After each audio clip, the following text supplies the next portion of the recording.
आज की मेरी इस वीडियो की शुरुआत और पहली खबर जो होगी, उस खबर से सीधा सवाल मैं पूछूंगा उन मक्कार किस्म के लोगों से जो अपने आप को तथाकथित राष्ट्रवादी कहते हुए सिर्फ ईरान से इसलिए नफरत करने की बात कर रहे थे क्योंकि वो मुस्लिम देश है, फिलिस्तीनियों पर हमले पर मौज ले रहे थे क्योंकि वो मुस्लिम देश है, नेतन्याहू को अपना फूफा बना रखा था और ट्रंप को अपना ताऊ।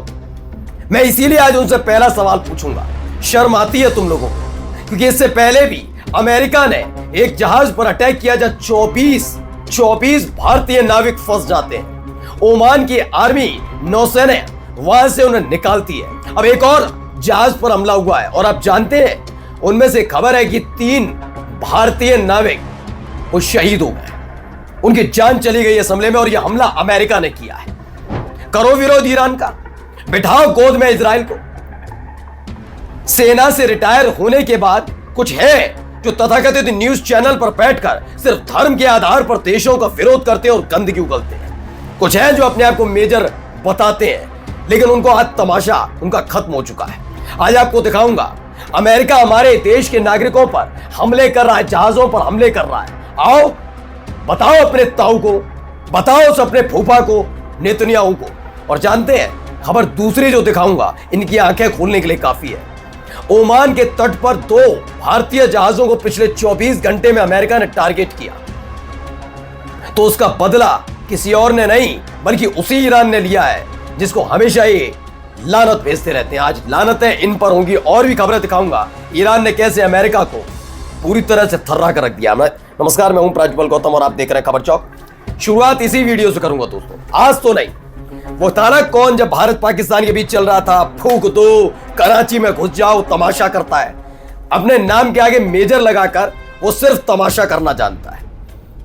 देश की सेना भी, हमारे देश के बड़े बड़े अधिकारी भी उसको देखकर कभी हैरत में पड़ते होंगे कैसा आदमी है, ये किस वक्त क्यों थोड़ी दिनों की भी सेवा इसने देश के सेना में दी थी, यही कहते होंगे। यकीन बता रहा हूं, एक जो बड़ा अधिकारी होता है ना इस लेवल का, वो तो कभी भी ऐसी बात नहीं करता। सेना का कोई सैनिक नहीं करता, वो जो हरकतें करता है फिजूल की बातें करना और धर्म के आधार पर किसी देश का विरोध करता है, जबकि उस देश का पुराना संबंध हमारे देश से रहा हो। आइए दिखाता हूं खबर क्या है। पहली खबर जरा ये देखिए, ये धू-धू करके जलता हुआ एक जहाज नजर आ रहा होगा। ये जहाज कोई ऐसा वैसा नहीं है कि जिस पर आप केवल खबर देखकर, अगर इंडियंस है तो खबर देखकर निकल गए, कोई फर्क नहीं पड़ता। क्या एक और फूंक दिया इसने? उसने नहीं। इस पर बहुत सोचने वाली बात है। याद करिए, ईरान का एक जहाज, नौसेना का जहाज हमारे युद्ध अभ्यास में शामिल होने के लिए आया था, उस पर अटैक हुआ था। तब भी हमारे देश की मीडिया ने उसे गंभीरता से नहीं लिया और न लानत भेजी ट्रंप को, न अमेरिका को नहीं भेजी थी उस वक्त, जबकि हमारी जिम्मेदारी बनती थी। अब देखिए एक जहाज को निशाना बनाया जाता है। इसमें क्या है खबर? Burning photo. क्या है? हमले के बाद एमटी, ये क्या है? एमटी जलवीर की जलती हुई तस्वीर है। किसकी? एमटी जलवीर की। अब इस इंसिडेंट से रिलेटेड क्या निकला? ओमान के शिनास पोर्ट के पास एक और इंडियन वेसल पर अटैक की खबर है। जहाज पर 20 भारतीय सवार बताए जा रहे हैं। आधिकारिक पुष्टि और डिटेल का इंतजार किया जा रहा है, लेकिन अब क्लियर होता हुआ नजर आ रहा है ये जो हमला है किसकी तरफ से हुआ है क्लियर। अब मैं बस उनसे देखिए क्या है, पहले ये वीडियो 2 और देख लीजिए इससे रिलेटेड। बताएगा थोड़ी, आना नहीं मांगता है। बहुत बड़ी बड़ी डींगे हाकेंगे ना वो। ये देखिए, यही वो जहाज है।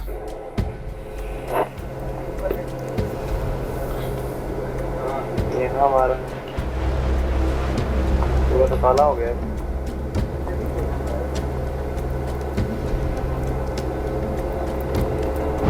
समझ रहे हैं? इसमें जो दावा है बताता हूं। ब्रेकिंग, ओमान तट के पास टैंकर सेठे बिल्लो पर हमला हुआ है। पिछले 4 दिनों के भीतर भारतीय चालक दल वाले जहाज पर यह दूसरा हमला है। ओमान द्वारा 20 भारतीय सुरक्षित निकाले गए।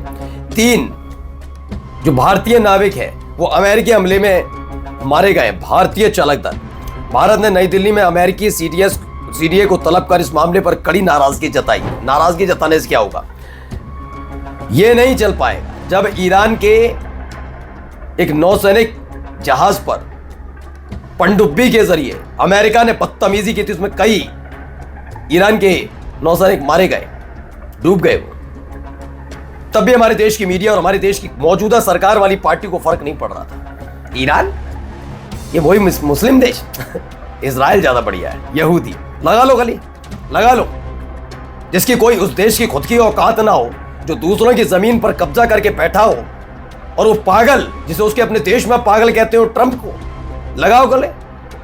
आज सोच लो, 3 भारतीय नाविक, और ज्यादा हिम्मत है ना वो, फिर मैं कहता हूं, वो जो तुर्की कभी ईरान के खिलाफ बोलता है, कहता हूं उसको भेजना।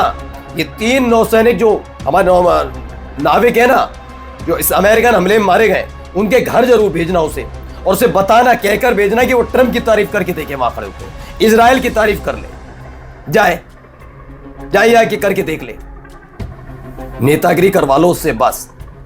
ये देखिए क्या हालात थे उस वक्त के, आप सोचिए, ये झेल पाएगा वो?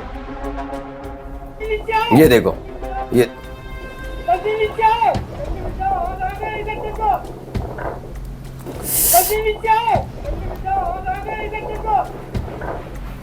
देख रहे हैं, नीचे बुलाने की कोशिश। ये पहले दिन जो हुआ था उस पर है, ओमान के तट पर के पास अमेरिकी हमले का शिकार हुए भारतीय जहाज पर सवार नाविकों का एक कथित वीडियो सामने आया, जिसमें चालक दल के सदस्य घबराहट के बीच एक दूसरे को आग से बचने के लिए चेतावनी देते सुनाई दे रहे। वीडियो में एक नाविक चिल्लाता हुआ सुनाई देता है, जल्दी नीचे आओ, आग आ गई है। रिपोर्ट्स के मुताबिक अमेरिकी नौसेना की कार्रवाई के दौरान जहाज को नुकसान पहुंचा, जिसके बाद चालक दल में अफरा तफरी मच गई।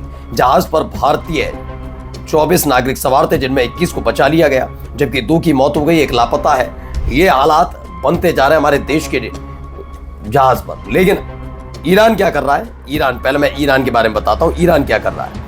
ये देखिए, हिब्रू मीडिया ने, यानी कि खुद इजराइल की मीडिया बता रही है कि ईरान ने हाइपरसोनिक मिसाइलों से अमेरिका सेना के 2 जहाजों पर हमला किया। उसने हमारे जहाज, देश के जहाज पर हमला किया, ईरान ने अमेरिका के जहाज उड़ा दिए। और ये कोई और नहीं, इजराइल की खुद की मीडिया बता रही है भारी पड़ रहा है। कौन ले रहा है इंतकाम? ट्रंप। किस पर हमले कर रहा है? हमारे देश के जहाजों पर। शर्म आ रही है उसको? बिठाओ चाचा, फूफा, ताऊ बनाओ देश के बिके हुए ईमान वाले पत्रकारों।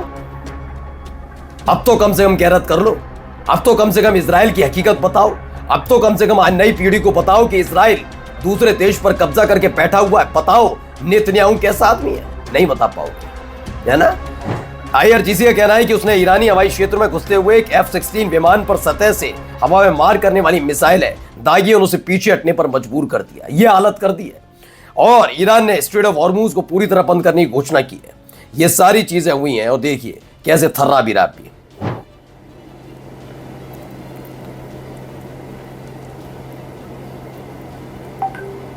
एक के बाद एक हमले की ये तस्वीरें हैं।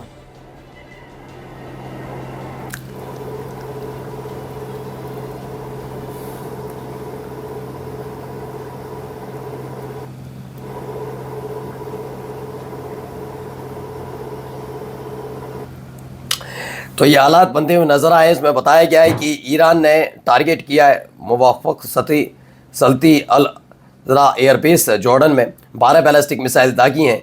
एक के बाद एक डिफेंस सिस्टम पूरी तरह से फेल होता हुआ नजर आया, रोक पाने में भी नाकामयाब रहा है। नमस्कार।